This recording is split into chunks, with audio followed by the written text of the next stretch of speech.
ओम नमो भगवते वासुदेवाय. श्रीमद भागवताच्या तिसऱ्या स्कंधाच्या 15व्या अध्यायाचा आपण विचार करतोय. दितीने कश्यपांकडे अवेळी अशुभ वेळी जो कामभोग मागितला तो मिळाल्यानंतर तिच्या ठिकाणी जी गर्भधारणा झाली ती अर्थातच दैत्य रूपातली होती आणि त्याची पूर्ण कल्पना कश्यपाने तिला दिलेली होती. पण आपल्या ठिकाणी पुत्र म्हणून येणाऱ्या असुरांचा उद्धार करायला साक्षात भगवंत येणार आहेत हे कळल्यानंतर तिला त्यात समाधान झालं. तरी सुद्धा तो गर्भ तिने 100 वर्ष दिव्य वर्ष आपल्या उदरात राखून ठेवला होता. पण उदरात असलेल्या गर्भाचा प्रभाव इतका होता की त्याच्यामुळं त्या गर्भातल्या राक्षसांच्या तेजामुळं बाहेरच्या विश्वामध्ये सगळं तेज लुप्त होत आहे का असं वाटायला लागलं. इंद्रादी सगळे देव, मरीची इत्यादी सगळे ऋषीगण यांना आपण निष्प्रभ होतोय अशी भीती वाटायला लागली. लोकांची कर्म लुप्त व्हायला लागली. दिवस आणि रात्र ह्याचा भेद कळेल असा आला. आणि ह्या अशा परिस्थितीमुळे जेव्हा इंद्रादी सगळे देव आणि मरीच्यादी सगळे ऋषीगण जेव्हा ब्रह्मदेवांकडे तक्रार घेऊन आले आणि त्यांना सांगायला लागले की अहो त्या दितीच्या ठिकाणी जो गर्भ प्रविष्ट झालाय, जीव गर्भात प्रविष्ट झालाय, त्याच्यामुळे असा मोठा अनर्थ निर्माण होतोय आणि देवादिकांना सुद्धा आपण निस्तेज होतोय, निष्प्रभ होतोय असं वाटायला लागलाय. ते ऐकल्यानंतर ब्रह्मदेव त्याचं कारण ह्या सगळ्यांना सांगतायत आणि ते सांगताना असं म्हणाले की सनक, सनंदन, सनातन आणि सनत कुमार हे 4 ऋषिकुमार जे ब्रह्मदेवाचे माझे पहिले मानसपुत्र आहेत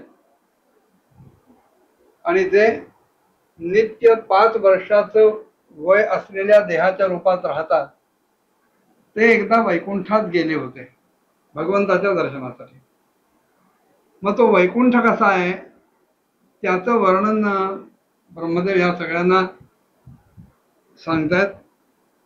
आणि त्यावेळेला ते असं म्हणाले की वैकुंठ हा ज्याच्या यावत सर्व लोकांच्या वरचा लोक आहे, सर्वोच्च लोक आहे आणि तिथलं वातावरण अतिशय दिव्य आहे, व्यवस्था सगळ्या दिव्य आहेत. तिथे भुंगे सुद्धा जो गुंजारव करतात त्याच्यातून वेदांच्या ऋचा ऐकू येतात काय असं वाटतं, किंवा ते जणू काही भगवंताच्या कथाच गातात असं वाटतं. आणि ते जोपर्यंत गुंजारव करतायत तोपर्यंत कबूतर, कोकिळ, सारस, चक्रवाक, हंस, पोपट, तितर किंवा मोर हे सगळे पक्षी आपापला कोलाहल बंद करतात, आवाज बंद करतात, जणू काही ते सुद्धा त्या कीर्तनाचा आनंद घेत आहेत. आणि वैकुंठाधिपती भगवान स्वतः तुळशीनं आपल्या देहाचं अलंकरण करतायत. सामान्य माणसं देह सजवण्यासाठी नाना प्रकारचे आभूषण अलंकार घालतात, हातात अंगठ्या घालतात, गळ्यात माळा घालतात, अनेक प्रकारचे अलंकार वापरतात. पण भगवंतानी त्यांना तुळशी अत्यंत प्रिय असल्यामुळं तुळशीचे निरनिराळे अलंकार, आभूषण आपल्या अंगावर मिरवलेली आहेत.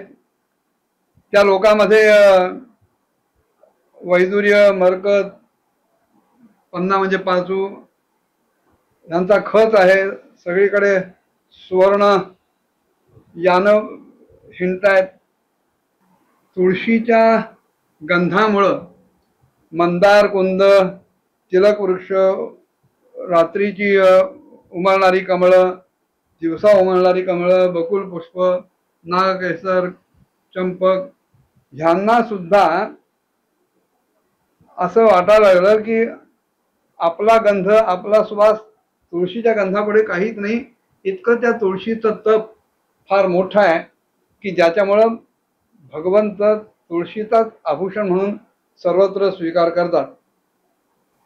वैकुंठात राहायला मिळणं हे कुठल्याही कर्माचं फळ म्हणून मिळत नाही, तर केवळ भगवान विष्णूंच्या चरणकमलांचं वंदन करणं, त्यांचं स्मरण करणं, त्यांचं नामस्मरण करणं ह्याचाच हा परिणाम आहे.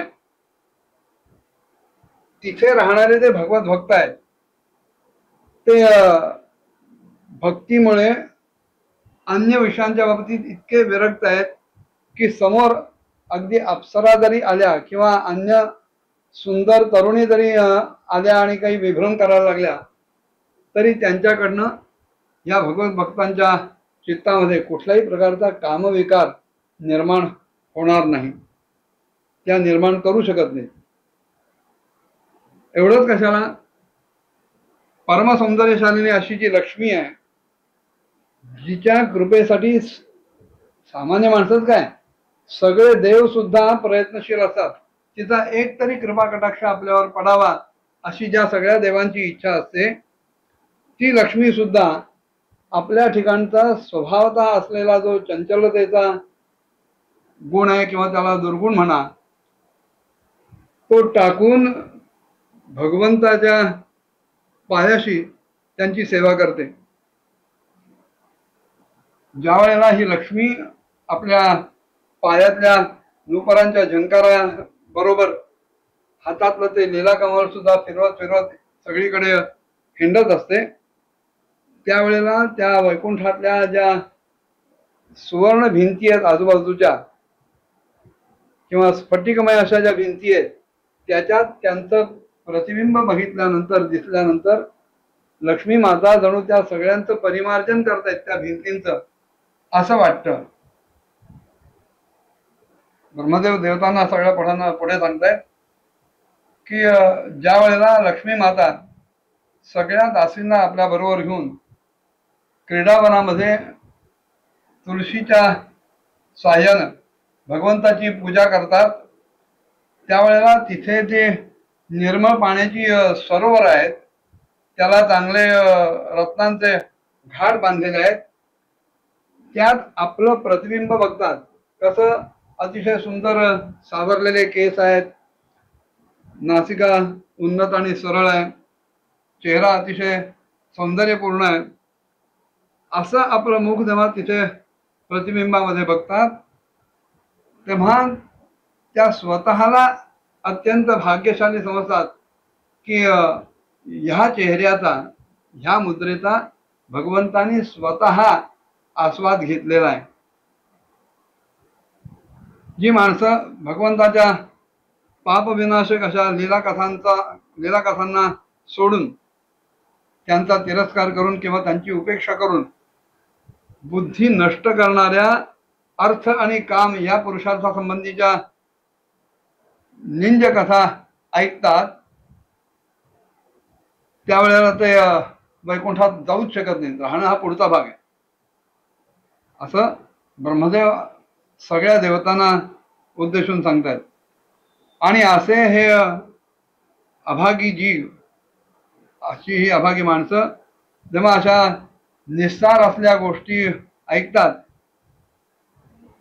तेव्हा त्यांचं पुण्य तर संपत जे काय असेल ते उलट ते घोर अशा नरकात जाऊन पडतात.